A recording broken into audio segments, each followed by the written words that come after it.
इतिहास में कई ऐसे महान वीर योद्धा हुए जिन्हें इतिहास की किताबों से गायब कर दिया गया।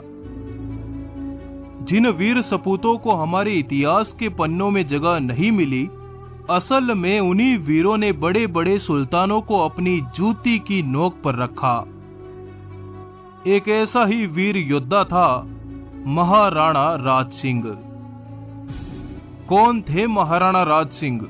आइए आपको इतिहास के इस अनसुने पन्ने से परिचित करवाते हैं। दोस्तों, इस वीडियो को लाइक जरूर करिए ताकि इन वीरों का इतिहास अधिक से अधिक लोगों तक पहुंच सके। तो चलिए शुरू करते हैं।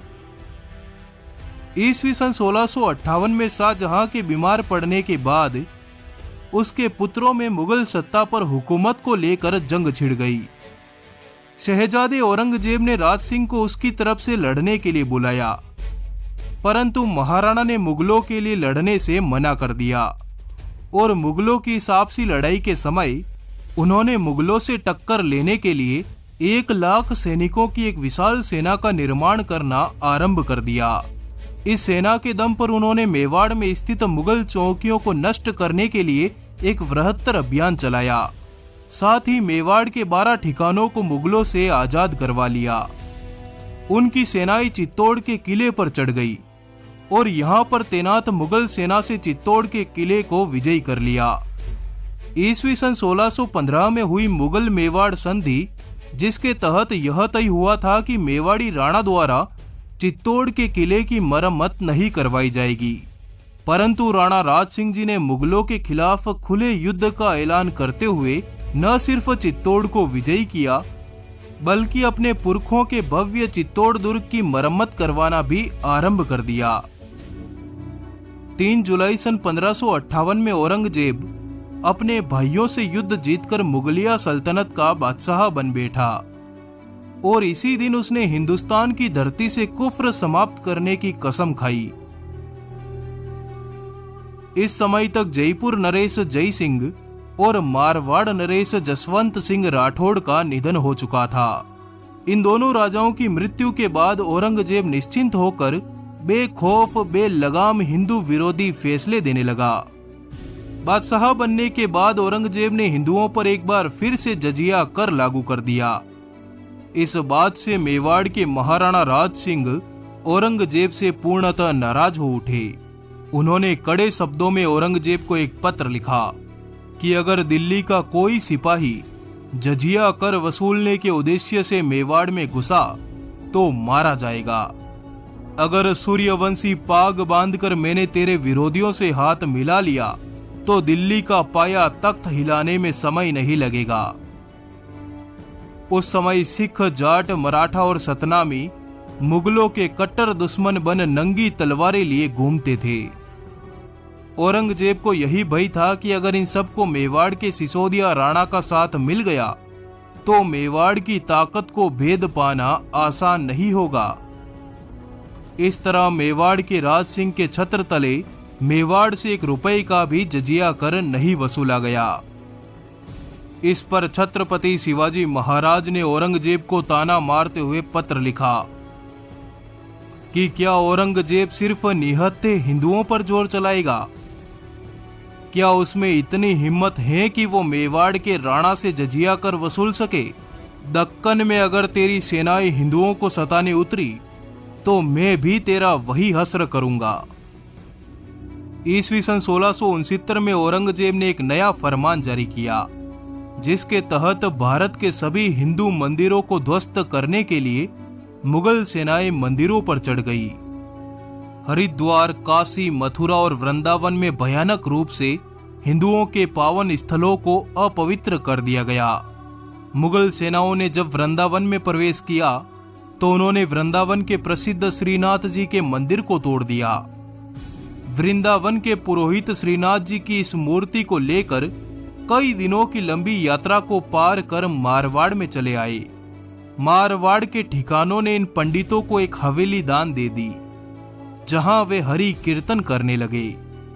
2 महीने बीत जाने के बाद औरंगजेब ने आदेश जारी किया कि मूर्तियों को लेकर भागने वाले पंडों को अगर किसी राजा ने शरण दी तो उन राज्यों पर चढ़ाई कर उन्हें खालसा घोषित कर दिया जाएगा। इस आदेश के बाद मारवाड़ी ठिकानों ने पुरोहितों को उनकी हवेली से निकलने का निवेदन किया।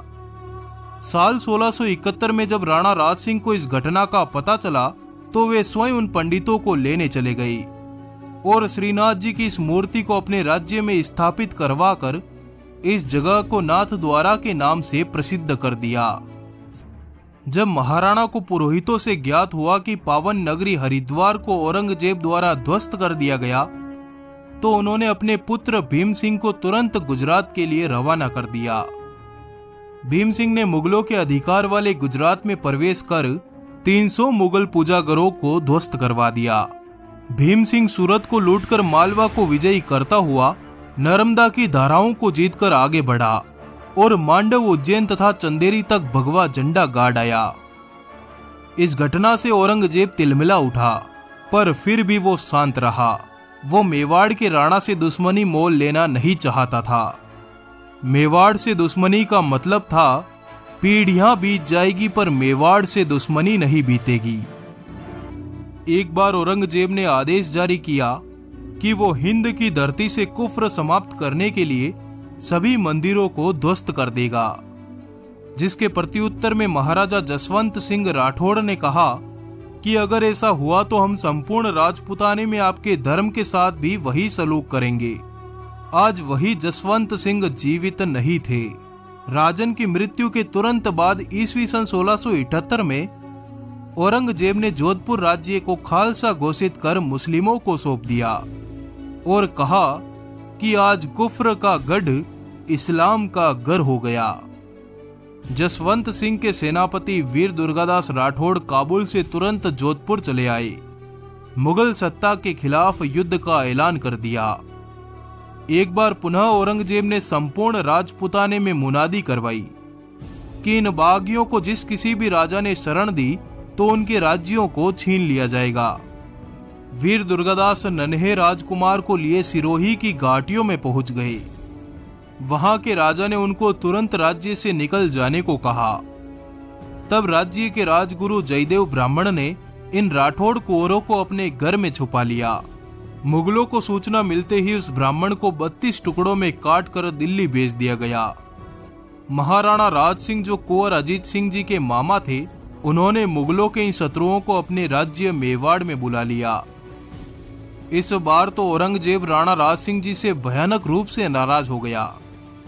उसने मेवाड़ पर हमला तो नहीं किया, पर महाराणा राज सिंह को अपनी ताकत दिखाने के लिए एक अन्य राजपूत रियासत किशनगढ़ पर आक्रमण कर दिया। औरंगजेब की दिल ही ख्वाहिश थी कि किशनगढ़ की राजकुमारी चारुमती से उसका विवाह हो जाए। पर जब औरंगजेब की सेनाएं किशनगढ़ पर चढ़ाई, तभी महाराणा राज सिंह अपनी सेनाएं लेकर आ गई और किशनगढ़ की राजकुमारी चारुमती से विवाह कर उसे अपने साथ मेवाड़ ले गई। औरंगजेब एक बार फिर हाथ मसलता रह गया और पुनः दिल्ली चला गया। औरंगजेब का मेवाड़ पर आक्रमण। बार बार अपनी खिल्ली उड़ते देख औरंगजेब ने अंत में ईस्वी सन 1679 में मेवाड़ पर आक्रमण कर ही दिया। उसने अफगान, दक्षिण, उत्तर, बंगाल और मध्य भारत से तमाम मुगल सेनाओं को तत्काल दिल्ली बुलवाया। 5 लाख की विशाल सेना वाला मुगल लश्कर लेकर औरंगजेब अपनी रानियों सहित मेवाड़ को फतेह करने के लिए निकला। 5 महीने के लंबे सफर के बाद औरंगजेब ने अपनी सेनाओं सहित उदयपुर में प्रवेश किया और उदयपुर के प्रसिद्ध जगदीश मंदिर को तुड़वाकर उसने काफिरों के खिलाफ युद्ध की हुंकार भरी। इस समय महाराणा राज सिंह मेवाड़ की समस्त जनता के साथ ऊंचे पर्वतों पर चले गए और अपनी सेनाओं को 5 भागों में विभाजित कर दिया। औरंगजेब ने महाराणा का पता लगाने के लिए अपनी सेनाओं को कई हिस्सों में भेज दिया और औरंगजेब स्वयं चित्तौड़, मंदसौर और मांडलगढ़ को विजयी करता हुआ मेवाड़ की घाटियों पर चढ़ाया। जहां उसने सामने देखा तो महाराणा पहले से वहीं मौजूद थे। औरंगजेब ने अपनी सेनाओं को अलग अलग हिस्सों में महाराणा की खोज में भेजा हुआ था और इस समय उसके पास छोटी सी सैनिक टुकड़ी थी। ऐसी स्थिति में वो महाराणा को पूरे लश्कर के साथ देखकर घबरा गया। तुरंत ही महाराणा ने घेरा बनाकर औरंगजेब पर हमला किया। इस घाटी पर घनघोर युद्ध हुआ। हसन अली खां औरंगजेब को बचाकर युद्ध भूमि से बाहर ले गया। बादशाह के निकलते ही मुगल सेना भी रफू चक्कर हो उठी। उन्होंने पीछे मुड़कर भी नहीं देखा। कहा जाता है कि ईस्वी सन 1680 में औरंगजेब के षड्यंत्र के तहत महाराजा राज सिंह जी को विष दे दिया गया था, जिससे उनकी मृत्यु हो गई।